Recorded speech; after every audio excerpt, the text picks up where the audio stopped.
Hey guys, Nolar here, back with another Jin&Nolar video. But this time we're going to talk about heroes. And so last night was the Dragon Ball Hero stream. I missed it. I went to bed early. I'm getting old, man. I can't stay up till like 1 or 2 in the morning anymore. So, anyway, so they definitely showed off some stuff. They didn't show up with a lot, which is giving me credence to my conspiracy theory that there's a lot more coming than normal. But let's go ahead and talk about what we saw last night. So these are the units from last year. We had 6 new units, and then 4 of them got awakenings. So we're at a point where units from like 2 years ago are getting awakenings. So back then, yeah, those 4 units were featured. I think these guys got an awakening last year or the year before, so they were pretty good. So obviously there's a good set of units that are gonna get awakenings here, and it's these 3 plus the Zeno, Gokus, and the Vegeta, and this is the image that we have right now. As it stands, they're all going Super Saiyan, and then of course Go Tanks and Go Honks are going Super Saiyan 3. And I'll explain that and why they're both going Super Saiyan 3 is because they kind of work together. It would suck to have one without the other. But obviously Zeno Goku, Zeno Vegeta. Zeno Goku stacks defense on Super. Oh no, stacks attack on Super. Vegeta stacks defense on Super. So I always liked Vegeta more because he was a more viable unit. I think a long time ago, back in the day when Talon was still making content, he took that Vegeta and put him on a rotation on the Legendary Goku event, and he held his own as an int unit, so that's pretty good. But yeah, I think they'll still stack attacking defense respectively, but Goku will probably get greatly raised defense on 1 turn, some extra defense to beef him up in the beginning, and then Vegeta will always get to greatly raise attack on 1 turn and then keep stacking defense. So they go Super Saiyan, which is good because their links will probably change. They'll probably get Golden Warrior, any other Super Saiyan links going, all that kind of stuff. So that's pretty cool between those two. They're support units for Goku and Vegeta's family, and they will be probably staple support units at that point. Now Vegeta, he's interesting because I think he raises defense, but then launches additional super when attack or defense down. He doesn't have that in his kit alone. Actually, I can pull that up so you guys can see what I'm talking about here. This is Vegeta. Father-son fusion. He raises defense, attacking defense 70% when performing a super. Probably go to 100 plus something at the start of turn. Chance performing a critical hit every time, so he can crit pretty quick. And then launches an additional super attack when the enemy is in attack down or defense down status. I feel like they just got to put that in his kit. Like all extreme class enemies have attack down or defense down by 20% or something like that, right? So that will just naturally proc off, which then lends itself to having more crit chance until you max it out. I feel like that's a good kit to give this guy. But yeah, him going Super Saiyan again, good to have the Golden Warrior, all that stuff. And then of course we got Go Tanks and Go Honks. Now I don't know, I can't tell in this which one's which. Actually, maybe if I pull up these 2 units, I could see, like, compare and contrast. Go Honks has the teal sash. So that's Go Honks. This is Go Tanks. If I had to guess, red gloves. Okay, yeah. So that's Go Honks and Go Tanks. Yeah. So this is interesting. He seals a super, and he gets an additional super if the enemy is in attack down status. While Go Tanks lowers attack and defense and gets an additional super when the target is sealed. So you want to run these guys together. One's going to seal, the other will get additional off it, the other one's going to lower attack and defense, the other one's going to get additional off that. So it makes sense that they're both Super Saiyan 3 in that regard, because that means they're going to just be on the same team and help each other out. So, and of course, Super Saiyan 3 is only like, 3-4 units. No, it was just Go Tanks and Goku, right? Those are the only real, like, canon units in Super Saiyan 3. So the fact that really heroes every year get some more help, it really helps out Super Saiyan 3 is just good, right, as a category. Obviously, Go Tanks and Goku, they're always going to be useful in other categories, but, these guys, again, let's see, Time Travelers, Crossover, Kamehameha, Fusion, yeah, all that stuff. This helps out a ton. Like, it's really, really good. So overall, we got those 5 units awakening, and that's really good. But obviously, everyone wants to get the headline units. Now, the weird part is they only talked about 1 unit, and that was this pan. So we're getting a new pan right here. But that was it. That's all they talked about. Now, that's why I'm saying, like, I feel like they're going to give us way more stuff. Like, we've still got 3-4 weeks left till the Heroes banner comes out. So they could conceivably put out a Dokkan Now video, live stream, whatever you want to call it, and showcase all the new units in addition to the Awaken units here from here. But why, in my mind, that makes kind of sense in the way that if the beginning of November we get a Dokkan Fest unit, which we should have seen by now, and get some hints or something. But if we do get a Dokkan Fest unit in November, then 2 weeks later will be Heroes, which is the typical timeline for JP. That's a little odd. They normally like to do 1 Dokkan Fest a month. However, if I remember this correctly, back in the 120 meta, back in my day, like the veteran that I am, in the 120 meta, they like sped up really quick.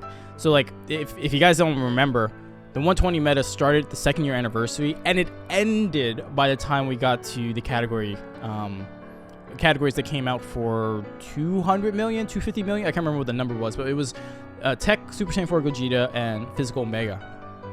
In that 6-month span, we had 10 Dokkan Fest units come out.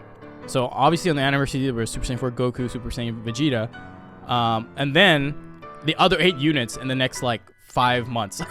So, or whatever, however long period that was. So we had a couple months where we had dual Dokkan Fest again, like Golden Week. That was the start of the dual Dokkan Fest Golden Week units.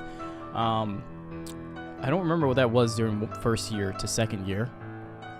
I can't remember, to be honest. But anyways, my main point is we had a period where it was like AGL Super 17 and then Int Kid Buu. It was just, and then it was 2 weeks. So to me, 2-week time period, even though that's fairly, consistent on a schedule, doesn't necessarily mean that it will always stay that case, right? Because they have broken the mold. So to me, if they drop a Dokkan Fest in the beginning of November, whatever that is, and they do another celebration for celebrating Heroes together with Global and JP, it wouldn't surprise me if they threw a Dokkan Fest there. Now, what's the unit? The highlighting unit so far in this batch of TURs, not TURs, for Heroes is Super Saiyan Blue Gogeta Evolved, and then Super Saiyan 4 Gogeta Limit Breaker. I think those are the 2 units that they're showcasing. But doing the pan, this guy here, my dude YouTube, shout out to you, he has an interesting kind of theory that the reason the Goku, Xeno Vegeta is going Super Saiyan, that it's going to be a God Trunks, that it's TUR LR, because the pan is part of the whole, God Trunks going to God form. So, a nice conspiracy theory. I'll give it a solid 30% that happens. I just think you throw Gogeta on anything and he's going to sell, right? So you throw a Gogeta Blue Evolved. Yeah, thanks, God Key. Thanks it needs the help, right? Or you throw Super Saiyan 4 Gogeta Limit Breaker, Saiyan Roar, all that stuff. Like, I think it's worth it, right? So either way, those are more hype to me than God Trunks. But if they have like a whole story event and arc and stuff to really make God Trunks work, and again, Super Saiyan God, hey, Realm of Gods needs all the help it can get, right? So overall, I think it's going to be interesting. I do believe there'll be a TUR Dokkan Fest exclusive. I'm going to say I'm leaning towards 70%, if I'm going to put a number on it. Because the only downside that makes me give a less credence to that is the fact that these units only come out once a year, right? And so do they really want to hold a Dokkan Fest exclusive unit for 12 months? Then I remember that AGL Turles was held for like 11 months on Global. So, I mean, that's a thing. That is a thing. So, again, I can't tell you right or wrong which way is going to happen, but I can tell you where I'm leaning. Now, The other thing I was thinking of was getting EZAs, right? Because we're gonna look all the way back to 2017. And there's even older units than that, but like this guy got an awakening a long time ago. When was his awakening? 2016. That's when he came out, but when did he get his awakening? Oh no, this is okay. No, this is the base form. Okay, let me see his awakening. He came out with physical Super Saiyan 3 Gotenks, I think, right? Yep. 4 years ago, practically. Okay, guys, 4 years ago was his awakening. So yeah, look at this. Supreme damage, it raises attack for 6 turn, attack 100% for 1 performance. It's like this is all the attack meta, right? Just wanted big numbers. You didn't there wasn't Super Battle Road. There really wasn't any of these kind of things to challenge you and put the focus back on defensive capability. So I would love to see this guy, Karoli, all those other units get an awakening, or an EZA, I should say. Thing is, though, I don't think they're gonna give this guy an EZA, because I was talking to Toon, and he was saying that this guy gets an awakening.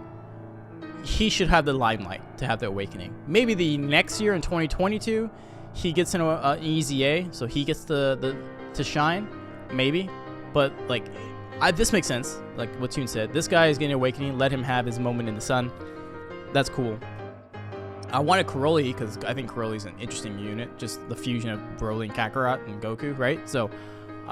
But my conspiracy theory is that the new Super Dragon Ball Superheroes movie is going to have a fusion of Broly and Goku. And that's when Karoli will get his EZA. Okay, in 2022, I'm putting my foot down and stamping it and saying 2022 Karoli EZA for sure. Anyways, guys. So, look, I've been rambling on a little bit. A lot more is going to be revealed in the next 2-3 weeks. Again, I feel like there's a Dokkan now.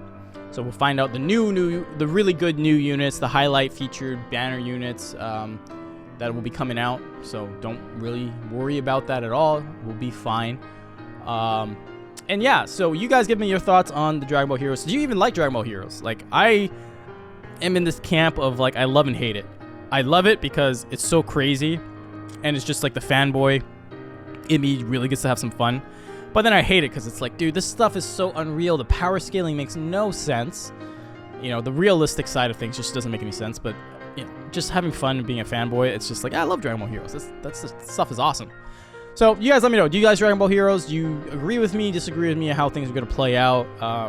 Is this something you guys want to see? Is there going to be a Dokkan Fest unit, LR, TUR? Is that a 2-week time period between if they drop something in the beginning of November on JP and then go to 2 weeks later for Dragon Ball Heroes on Global and JP together? Does that make sense? To me, it does, but I could be wrong. So let me know where you guys stand on things. Anyways, if you like the video, hit that comment, and hit the subscribe button if you're new here. And yeah, guys, Jin and I will catch you on the next one. Later.